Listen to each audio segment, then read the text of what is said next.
गुरनाम सिंह चड्ढूनी है मेरे साथ। मैंने बहुत बार बात की है इनसे, कई बार इंटरव्यू किया है, कई बार दूसरों से बात करते हुए, मंचों पर भाषण देते हुए भी देखा मैंने। हमेशा मैंने इनको एक मजबूत नेता के तौर पर देखा, सख्त नेता और संयमित नेता के तौर पर देखा। भावुक होते हुए कभी नहीं देखा, एग्रेसिव होते हुए देखा, लेकिन कहीं भी टूटते हुए मैंने नहीं देखा। लेकिन आज इनका जो एक बयान है वो इस तरह का था कि मैं क्या, शायद बहुत सारे लोग देख नहीं पाए होंगे पूरा। गुरनाम सिंह जी, मैं सच में ही उस बारे में, ना तो मैं आपको उस तरह से देख सकता, ना ही हरियाणा या बाकी जो किसान हैं आपको उस तरह से नहीं देख सकते सर। हम चाहते हैं कि आप मजबूत रहें, और आप मजबूत होंगे तो ये आंदोलन मजबूत होगा।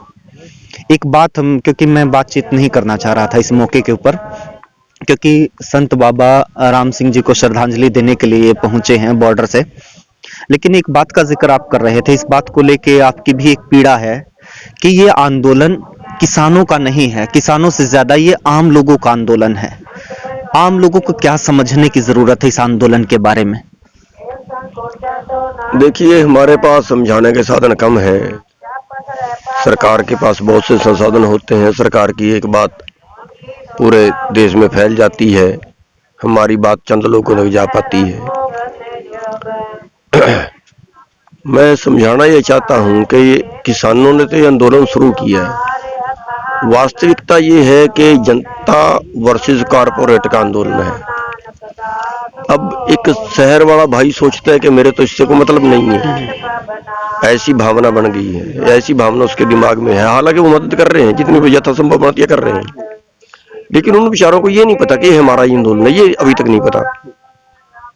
अब उनका कैसे, ये बात एक बड़ी पेश रखती है। अब उदाहरण के तौर पे 4 साल पहले दाल का भाव 50 रुपए से सीधा 200 रुपए गया। अब उस साल में 200 रुपए क्यों गया, ये बात समझने वाली है। महाराष्ट्र की सरकार ने चिट्ठी लिखी, ओपन नहीं की, गुप्त रखी, चंद लोगों को उसका पता लगा, और चंद लोगों ने पूरे देश की दाल खरीद ली। विदेशों से आनी थी, वो भी उसके भी सौदे कर लिए कि देश को ही न मिले दाल, और उस दाल को बंद करके रख लिया। और फिर उस दाल का भाव गया 200 रुपए। हर की दाल तो आपको कभी याद ही नहीं होगी, कोई खाता ही नहीं था। 200 रुपए। अब हमारी तो पिछले साल भी 50 रुपए बिकी थी, उस साल भी 50 रुपए बिकी, हमें तो कोई घाटा हुआ नहीं। लेकिन 50 रुपए से जिसको 200 रुपए मिली, वो तो आम नागरिक था। वो शहर वाला भी था, वो गांव वाला भी था, वो मजदूर भी था, वो व्यापारी भी था। जितनी भी देश की जनता थी, सबने दाल खाई, और सबकी जेब से पैसा निकल के केवल 7 या 8 लोगों की जेब में गया। और बता रहे हैं कि 1 लाख करोड़ अकेले अडानी ने कमाया उसमें।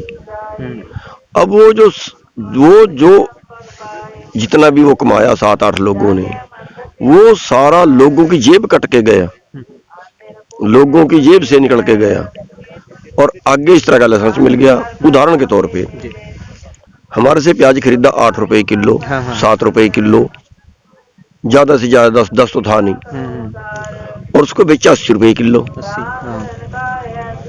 अब हमें तो पिछले साल भी यही रेट बिका था, पिछले साल, और 5-6 रुपए होगा। उस साल 2 रुपए और ज्यादा मिल गए, तो चलो हमें तो नुकसान नहीं हुआ। लेकिन खाने वाले को क्या मिला? हमारे देश में वो जो 80 रुपए में खरीदा, वो तो खाने वाले नहीं खरीदा ना, वो शहर वाले भाई नहीं खरीदा ना, या जो भी प्याज खाता है सब ने खरीदा ना, अकेले किसान का तो उसमें नुकसान नहीं हुआ। अब ये इस तरह से सब आलू है, आलू 40 रुपए में कोई खरीद के खा लेगा क्या? बेचारों पे बीती होगी जिनको। अब छोटा सा दुकानदार है, रेडी वाला है, रेडी वाला कहते हैं मेरे को तो किसान से मतलब नहीं है, लेकिन 40 रुपए में जो आलू खरीद के खाया, वो तो उस रेडी वाले ने खाया ना। और हमारे से तो 6 रुपए गया था, 5 रुपए गया था, 5 रुपए 5-6 भी हमारा बिकता नहीं है कभी। तो वो जो नुकसान है वो आम देश के नागरिक का है। और हमारे पास जो ड्राफ्ट बना के भेजा, उसमें एक लाइन भी नहीं थी इस बारे, यानी पूरा देश लुटेगा, पूरा देश कन्फर्म है लुटेगा। और पूरे देश का सवाल है। सरकार इसको केवल किसान किसान अपना रही है, केवल किसान से भी फिर पंजाब पंजाब पे आ गई, अब ज्यादा से ज्यादा हरियाणा पंजाब पे आ गई। बस ये हरियाणा पंजाब का आंदोलन है, किसान का आंदोलन है। किसान ये नहीं मानता, किसान वो नहीं मानता, किसान हम ये करे किसान को, वो करे किसान को। अरे भाई ये तो देश, सारे देश का आंदोलन है। पूरा देश का कारोबार अगर आप कारपोरेट को दोगे तो ये मानिए कि लाखों करोड़ रुपया पर साल वो गैप होगा जो पैदा करता के, उत्पादन करता के और उपभोक्ता के बीच का होगा। वो सारा गैप, वो सारा पैसा कारपोरेट को देने का एक षड्यंत्र है। मतलब किसान से 10 रुपए में चीज खरीदी जाएगी, लेकिन आप लोगों को 100 रुपए में बेची जाएगी। एक बात मैं और बताऊं इसमें, अभी तक हमारे देश की सरकार ने ऐसा कोई कानून नहीं बनाया कि अगर हमारे से 10 रुपए प्याज खरीदा तो उसको 20 रुपए से ज्यादा कोई नहीं बेच सकता। होना चाहिए ना, कोई अधिकतम सीमा हो ना उसकी। यहाँ अधिकतम सीमा कोई है ही नहीं। आलू हमारे से 6 रुपए में खरीदा, 40 रुपए में बेच दिया, गजब है जी। कैसे जिएगा? क्यों उस पे अधिक, अगर 6 रुपए में खरीदा इसको 12 में बेच लो। अरे कहीं तो उसका हिसाब लगा लो खर्चे का, कहीं तो उस पे सीमा लगा दो, कहीं तो उस पे बैन कर दो। ये भी नहीं किया। और इस हिसाब से जो है वो पूंजीपतियों को पालने के, ये देश में काले कानून आम जनता को लुटवाने के ये जो बन रहे हैं, देश की जनता इसके खिलाफ है। ये बात लोगों की समझ में हम पहुंचा नहीं पा रहे, हमारे पास संसाधन नहीं है। तो ये समझना चाहिए लोग। और मुझे इस बात से आपत्ति है कि ये इन लोगों को क्यों समझाना पड़े। जब से ये कानून आए हैं, आप लोग याद कीजिए 50 रुपए किलो से नीचे कब आपने प्याज खरीदे थे, कब आपने आलू खरीदा था, कब आपने टमाटर खरीदा था।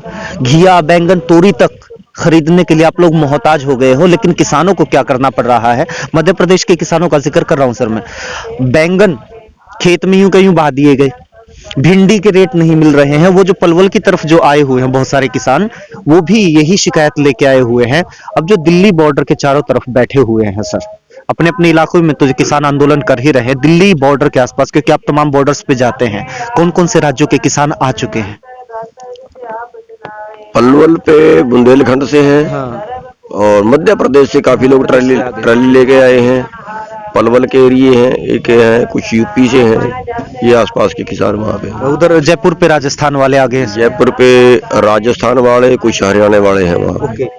और कुछ वहाँ पे गुजरात से भी शायद आगे हैं। एक दिन कुछ आदमी चले थे वहाँ से, और भी कितने वहाँ पहुंचे वो मेरे को नहीं कन्फर्म, लेकिन गुजरात से काफी आदमी चल पड़े थे यहाँ आने के लिए।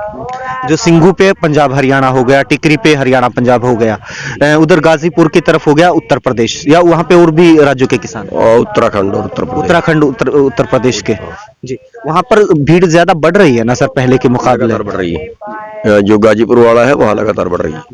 और खापें ज्यादा साथ में आ रही हैं यूपी की और हरियाणा के पहले के मुकाबले? खापें हरियाणा की, हाँ हरियाणा की काफी खापें आ रही हैं। और हरियाणा की खापों ने दुष्यंत का ही बहिष्कार कर दिया। उसके गांव की पंचायत ने भी दुष्यंत का बहिष्कार कर दिया। चलिए सर, मैं इससे ज्यादा सवाल नहीं कर सकता। बहुत बहुत शुक्रिया sir, thank you so much, thank you so much. दोस्तों, अगर आप लोगों को ये वीडियो अच्छा लगा, ये जानकारी अच्छी लगी, तो आप इसको शेयर कीजिए। आप हमारे YouTube चैनल आपका रिपोर्टर को ज़रूर सब्सक्राइब कर दीजिए। फेसबुक पर देख रहे हैं तो हमारे फेसबुक पेज को ज़रूर लाइक कर दीजिए।